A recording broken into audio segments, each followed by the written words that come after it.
మన ప్రభువును రక్షకుడైన యేసుక్రీస్తు నామంలో మీ అందరికీ వందనాలు, ప్రైజ్ లార్డ్ తెలియజేసుకుంటున్నాను.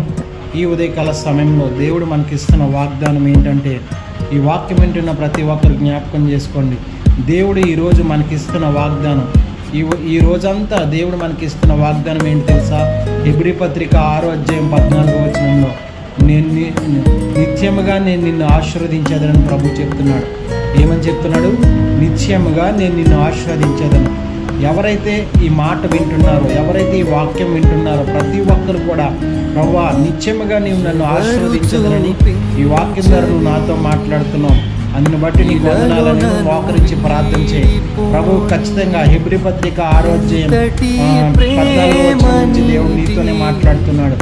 దేవుడు మాట్లాడిన ప్రతి మాట నిరుద్ధకము కానేరదని ప్రభు చెప్తున్నాడు. అటు రీతిగా మనం విన్న వాక్యాన్ని మన హృదయంలో భద్రపరుచుకుని మనం ఉంటే గనక దేవుడు ఖచ్చితంగా మన జీవితాలు అద్భుతం చేస్తాడని మనం నమ్ముదాం. ఇదిగో ఈ వాగ్దానం మీ కొరకే ఈ వాగ్దానం దేవుడు మాట్లాడుతున్నాడు. నిశ్చయముగా నేను నిన్ను ఆశీర్వదించదనని చెప్తున్నాడు. ఏ దుఃఖంలో, ఏ బాధలో, ఏ వేదనలో, స్థిరత్వం లేని మనస్తత్వంలో నువ్వు ఉన్నావేమో, ఏదైనా అపాయకర పరిస్థితిలో నువ్వు విన్నావేమో, ఇదిగో ఈ పరిస్థితి నా నుంచి వెడలట్లేదు, ఈ పరిస్థితిని నేను ఎలా విడిపించుకోవాలి అని ఎదురు చూస్తున్నావేమో, దేవుడు నీతోనే మాట్లాడుతున్నాడు. ఆయన నిన్ను నిత్యముగా ఆశీర్వదిస్తాడంట.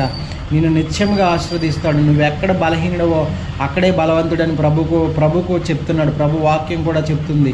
అలాగే నేను నిత్యముగా నిన్ను ఆశీర్వదించేదను. ఎవరైతే నువ్వు ఆశీర్వదింపబడని వాడివి, నువ్వు ఇట్లాగే ఉంటావు, ఇలాగే ఉంటావు అని నిన్నెవరైనా హేళన చేస్తుంటే వారి దగ్గరే దేవుడు నిన్ను ఆశీర్వదిస్తాడు. వాళ్ళ మధ్యలోనే దేవుడు నిన్ను దీవిస్తాడని తెలుసుకోవాల్సిందిగా కోరుతున్నాం. ఈ ఉదయకాల సమయంలో దేవుడు మనతో మాట్లాడిన మాట, నిశ్చయముగా నేను నిన్ను ఆశీర్వదించేదను. ఈ మాట ఖచ్చితంగా మీరు మీ హృదయాల్లో బదులుపరుచుకోండి. ఆ మాటను ఎత్తిపట్టి ప్రార్థన చేయండి.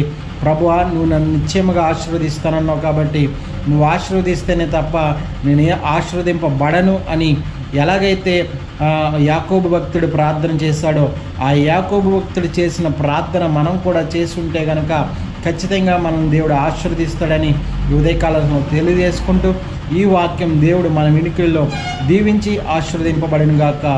ఆమేన్, ఆమేన్, ఆమేన్.